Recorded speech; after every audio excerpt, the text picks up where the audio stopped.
Welcome to Silver Vixen ASMR, or welcome back. Tonight's video will be a catch-up on my reading for the month of April. So, as I have mentioned before, I like to think of these sit-down sessions as two friends having a chat about the books they've most recently read, and it just happens to be my turn. So I hope that you are excited to hear what I've been reading, because I am super excited to share what worlds I've been delving into, what I've been up to, as it were. So, this first book for April was the enticingly, psychologically intriguing The Book of the Baku by R.L. Boyle. And besides having this absolutely intriguing, I already said intriguing, but this kind of cover that draws you in, that makes you wonder, okay, what is this? What is the Baku? You know, it's mentioned, so this is something I should know. The story itself is really quite captures you. So I'll read the synopsis first. Sean hasn't spoken a word since he was put into care. When he is sent to live with his granddad, a retired author and total stranger, Sean suddenly finds himself living an affluent life. Nothing like the estate he grew up in, where gangs run the streets and violence is around every corner. Sean embraces a new world of drawing, sculpting, and reading his granddad's stories. But his granddad has secrets in his past. As his granddad retreats to the shed, buried at the end of his treasured garden, the Baku emerges. The Baku is an ancient creature that feeds on our fears, and it corrupts everything it touches. Plagued by nightmares, with darkness spreading through the house, Sean must confront his fears to free himself and his granddad from the grip of the Baku. Alright, so as I mentioned this book several times already, it's intriguing. As we can see from the synopsis, our main character is Sean, and we also have Granddad, who forms really the other main character of the story. And essentially, Sean has had a terrible traumatic experience and was put into care, and since has moved in with his grandfather. So his grandfather is Sean's mother's father, and they did not have a relationship. It is revealed throughout the story as to what happened, or why there was a breakdown. So Sean's relationship with him at first is a little bit tentative from Sean's side, but Granddad is immediately caring.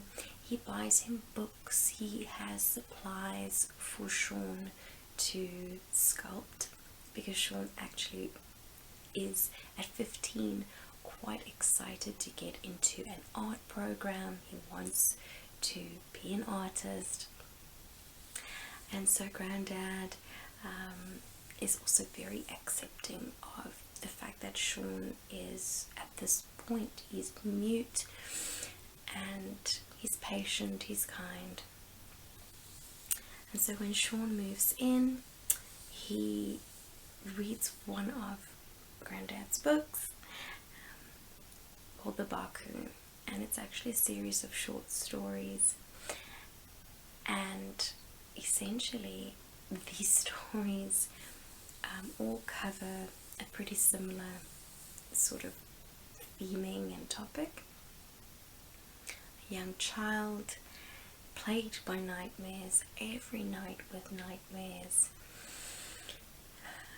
seeks assistance, help from the ancient Baku, that is a figure for good, for protection.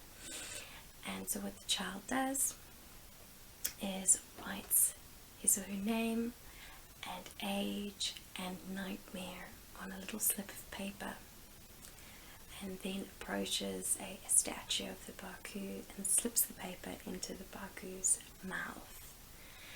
The Baku then eats or swallows that nightmare, and so the child goes home that night, no nightmare, and so it seems all is well. But then, after maybe a week or so, the nightmare becomes a waking reality. And so if the dream was about your little baby brother is a demon and you fear that he's going to take your life, then that actually happens in reality. And so Sean is reading these stories that his granddad wrote. Mind you, his granddad wrote this book in the throes of grief when his wife, Sean's mother's mother, passed away.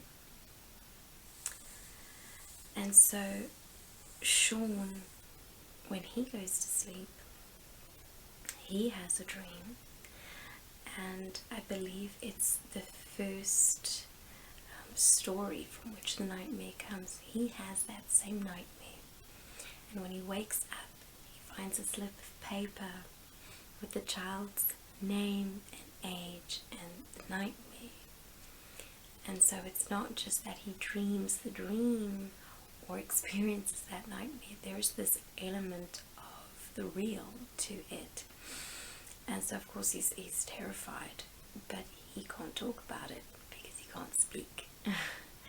So we see, as the story unfolds, Granddad returns to his writing shed at the bottom of his garden that he tends with a lot of love and care, and as time goes on he spends more and more time in the shed, less in the garden, and we realize that he's writing a sequel to this story. And so it would appear that since Sean was in care and no longer lives with his mother, we feel, okay, it's not stated directly, but we think, okay, she must have passed away. And the fact that Granddad is writing a sequel to the story that he wrote when his wife passed away, we think, okay, the mother, something terrible must have happened.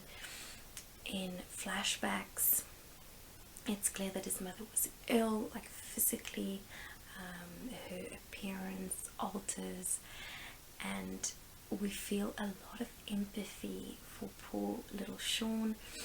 And although I think he's either 14 or he's 15, but he seems a lot younger. He's very vulnerable. He came from quite a rough background, in the sense that he wasn't part of a gang, but there were gangs in the area. There were a lot of parents that maybe were not equipped to be parents. He's very fortunate in that he has a really great little tight-knit group of friends. But at this point in the story, he is not in contact with them. He's living in a different suburb, in a different area, in a lovely big home with a lovely big garden. Not always lovely garden. And so he's really shifted from the life that he had with his mother and his friends and his school to home with granddad, and he's not attending school at this point. He can't communicate, and so that isolation, it really begins to grow. And as I mentioned, it's absolutely fascinating, the psychological journey that Sean goes on through the trauma and the grief that he has experienced.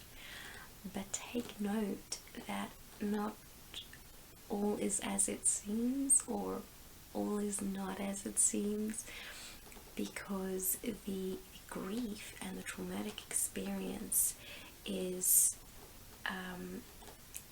it is revealed. There's this moment of a big reveal quite near to the end of the story, which helps a lot of the threads kind of draw together. I mentioned flashbacks. The story is structured in a way that there are now chapters and there are before chapters that I think they alternate. I'm not sure.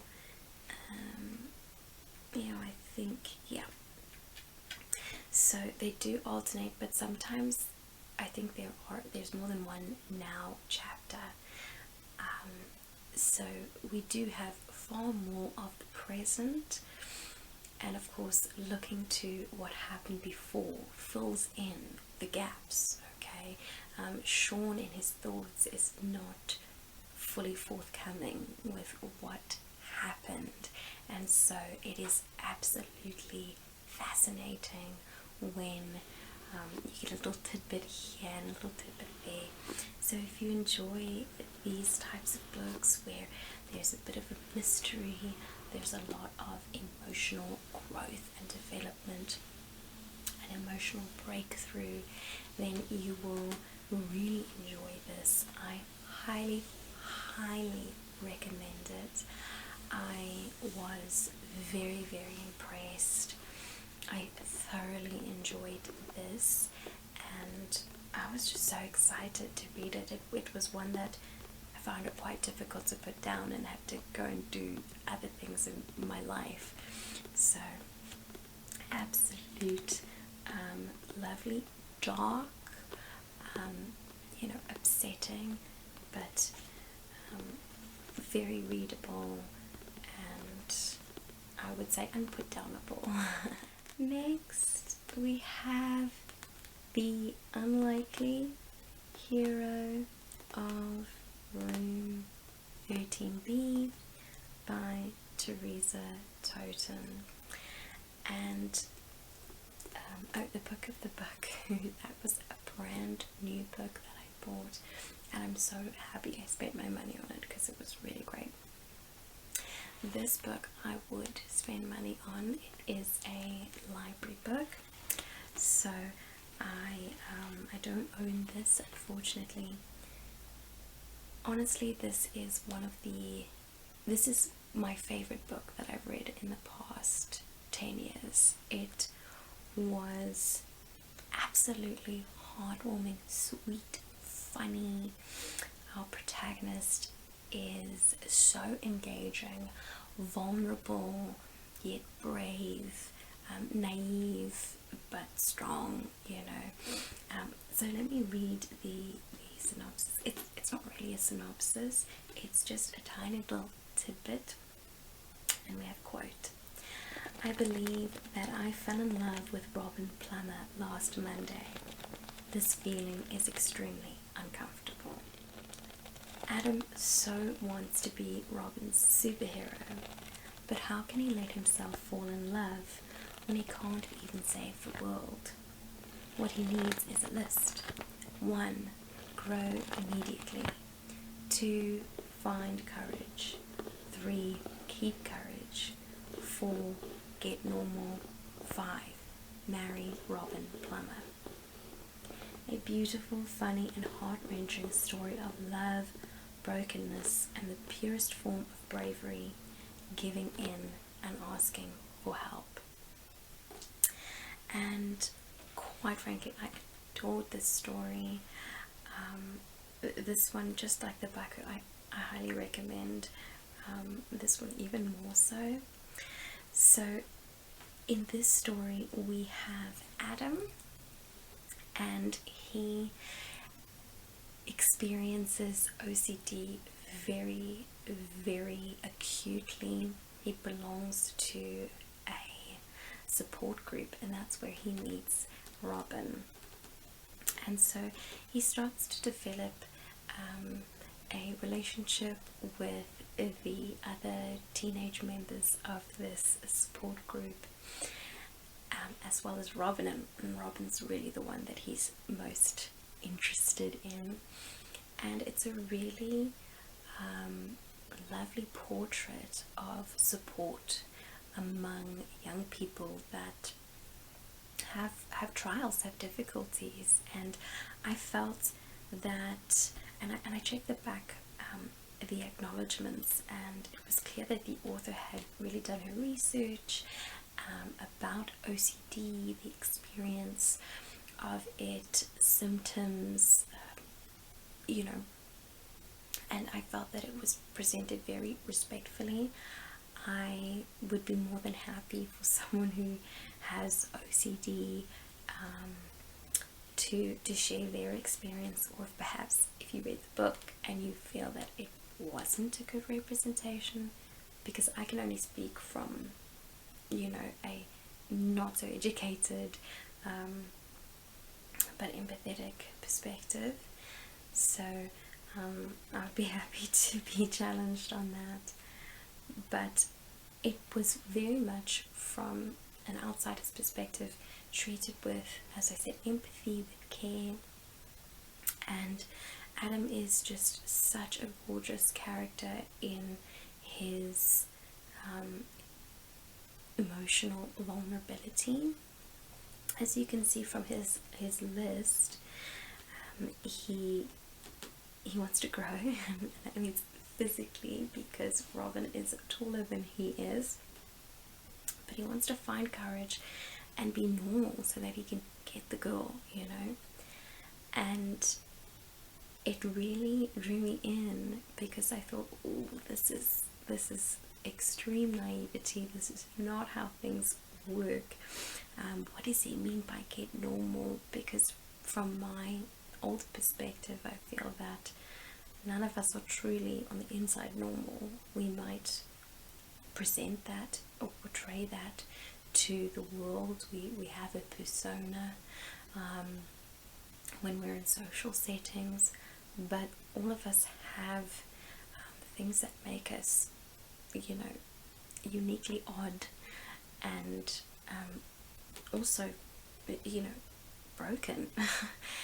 And so I felt, I'm quite interested to see how he goes on this journey trying to achieve normalcy, and I wanted to see how realistic the narrative would unfold. And I will say that the author does a really great job of not sugarcoating the realities of life and the difficulties.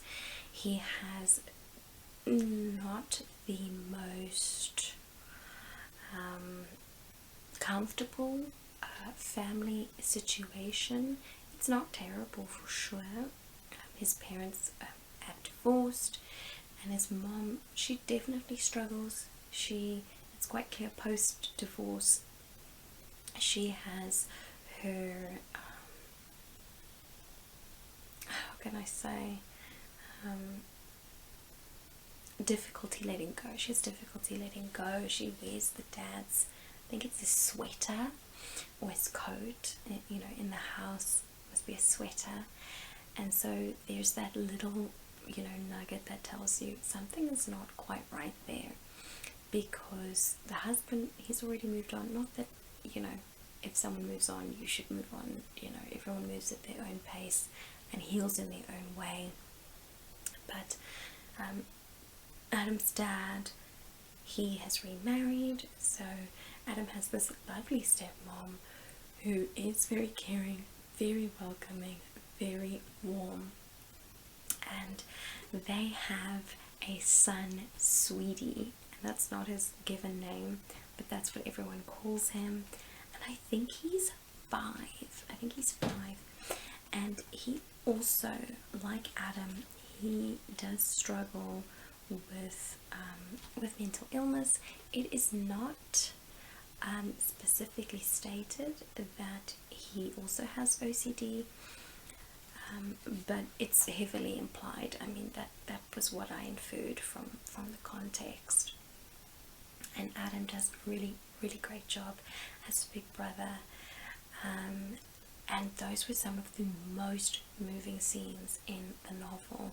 That love that Adam shows to his little brother, who he just wants to support and protect, and it's very genuine. As much as Adam has his own trials and tribulations, and he really is struggling with his OCD. He has threshold barriers, which I'd never heard of, but it's where, you know, you feel that you can't, you know, enter this house or this room or this classroom, that you must do a cleansing ritual, which involves, you know, all manner of things, and things we associate with OCD, like tapping and counting and that sort of thing. So I mean, his symptoms are really escalating, but he always finds time to care for his little brother. He of course tries very hard with Robin. It's absolutely so gorgeous and sweet the way he cares about her, but you know, as he says, he can't save the world. And it is a really loving portrayal of a young person who has a really fantastically, wonderfully warm, kind heart, needing to actually ask for help instead of just giving and giving and giving. And it does make me emotional, because he's just such a real person as a character. So please do yourself a massive favor and grab this book. It is wonderful and sweet and real.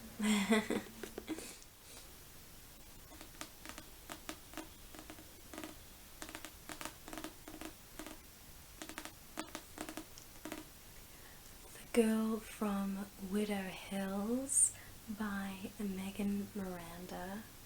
And I just realized now every book that I read in April was written by a woman.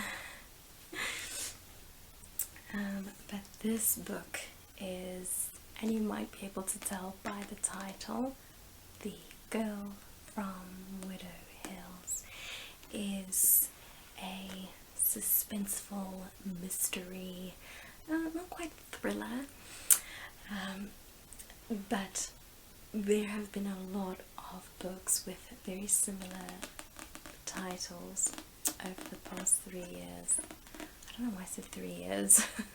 Over the past few years, I read The Girl on the Train quite a few years ago, and that was for me the first of this particular type of novel, with this very plain type of almost like bold title. there's been a plethora of books that have been titled in a similar way and that are following similar sorts of plot lines, similar sorts of motifs.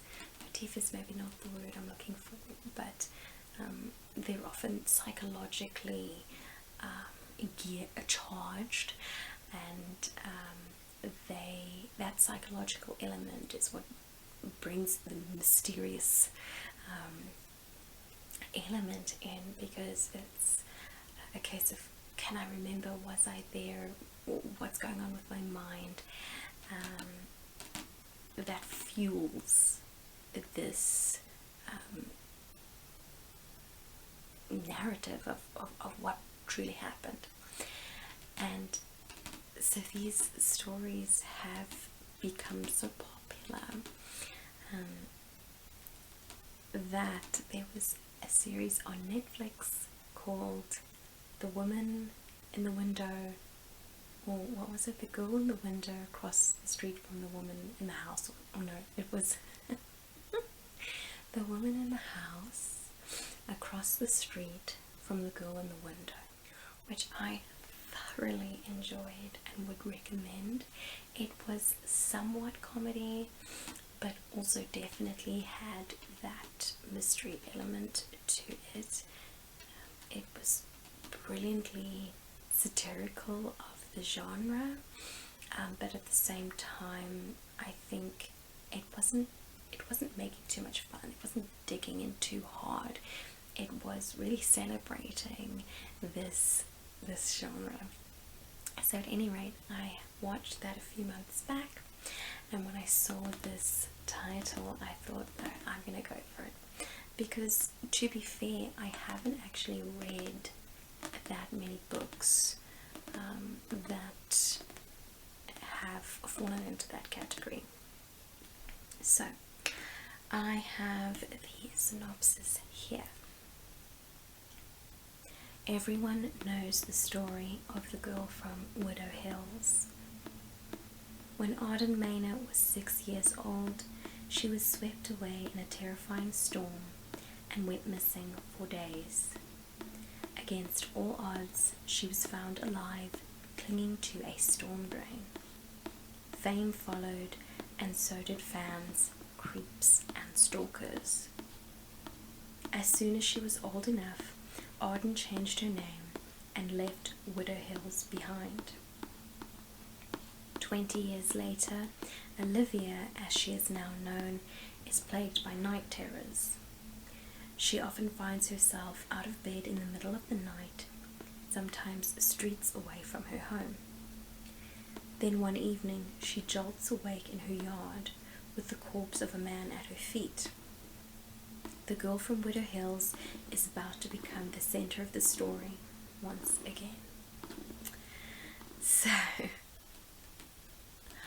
I really enjoyed this story in quite a different way from the other two.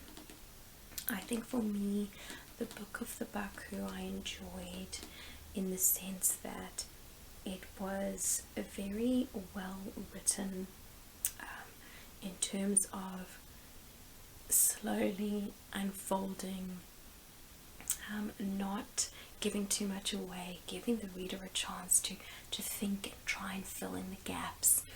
And so it was very much a readerly type of book, and I always enjoy when the author respects their readers enough to not just lay it on thick, you know. And I enjoyed The Unlikely Hero of Room 30B because of the humanness of the story, and this one I enjoyed it because it was just so exciting. It really was, it lived up to a position in the genre, and I will say that in terms of character and character development, there was a bit more there than, say, some other characters in these types of mystery novels. Like, I read dark places a few months ago. I did talk about it in a video, and I felt that character. I remember I talked quite a bit about how she was very unpleasant, but even though I did get a good sense of the fact that I didn't really like her, there wasn't that much character depth. There wasn't that much interior sort of monologue or discussion. It wasn't a very emotional character, and that makes sense in that context because of what she experienced as a child and her traumatic loss of her, her whole family. But I would say Arden, there was a little bit more softness to her. I really liked getting to know a bit more about the emotional aftermath of a traumatic experience. Even if this person didn't really want to relive what happened, she wasn't bitter about it. She wasn't,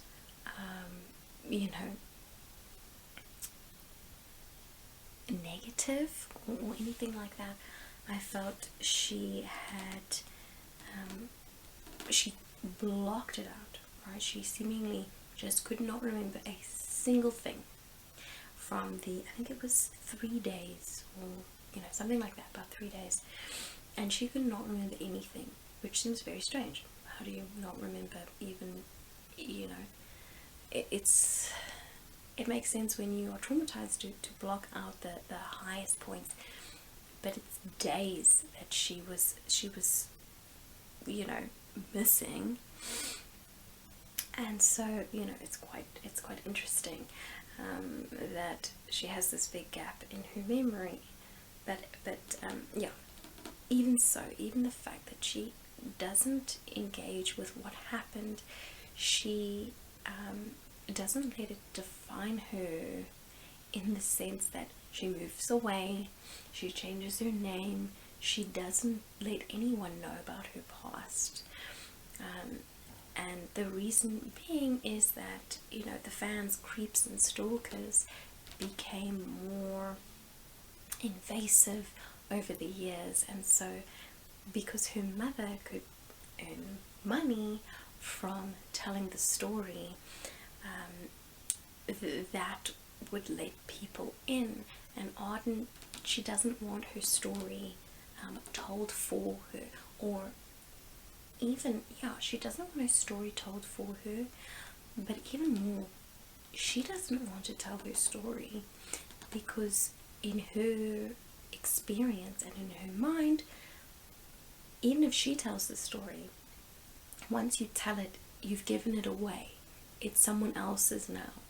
So she is an extremely private person, and even her closest friends, who, to be fair, are not many, they don't know that this happened to her in her childhood. They don't know that, the public donated a lot of money, and that's how she could get to university or through college. She bought her home with that money, and to be fair, compared to the protagonist from Sharp Objects, I'm trying to think, was her name also Olivia? No, it was Libby. Libby squanders the money. She doesn't study, she doesn't work, nothing like that. Whereas Arden is really quite responsible with how she used all of those donations. As for her mother, well, that's a different story. And so the story, it actually starts with her mother's death, and Olivia receives a box, well, Arden, but she goes by Olivia now. She receives a box with her mother's belongings, and it's like 4 things. And so Olivia is obviously thrown back into her previous life, before she changed her name, before she moved, where she was with her mother, who again she didn't have a great relationship with, because of the exploitative nature of how her mother reacted to this horrible traumatic experience. And so Olivia starts sleepwalking, and I forgot to mention that was very pertinent in how she went missing during this storm. And so she starts sleepwalking again. She's found by her neighbor, who actually sold her the home, and who is an older gentleman that checks in on her. She checks in on him, and so she starts worrying about, the fact that this had not happened for many years. She had not sleepwalked, and again, she has absolutely no recollection. She doesn't, know how she got outside. She doesn't remember anything. She can't even get back inside without the spare key from her neighbor.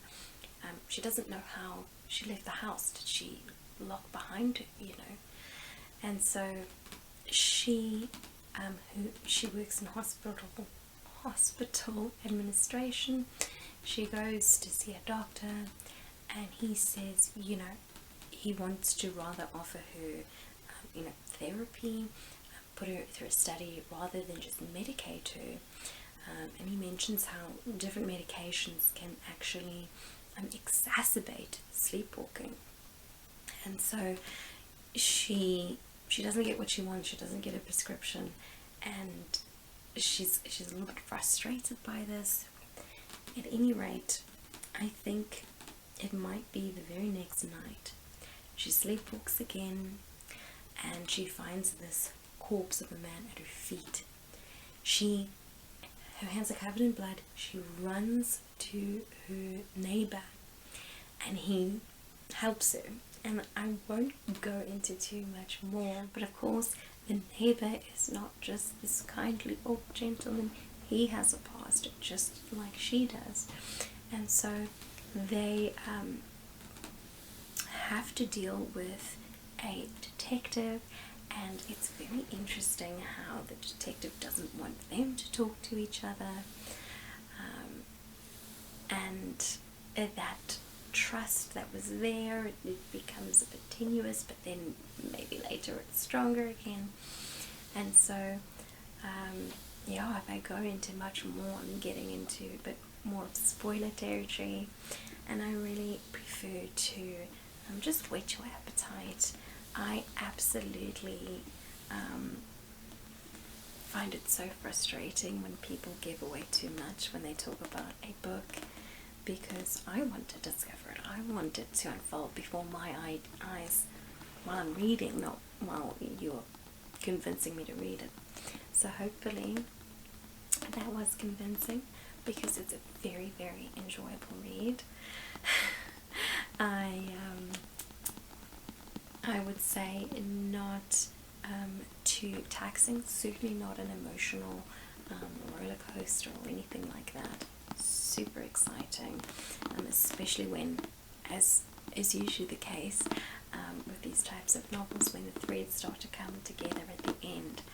It was, I don't want to use the word mind-blowing, it's very much overused, but it really did spark, and it was super gratifying to find out why this was this way and why that was that way, and who, and the truth, really. So yeah, I would recommend.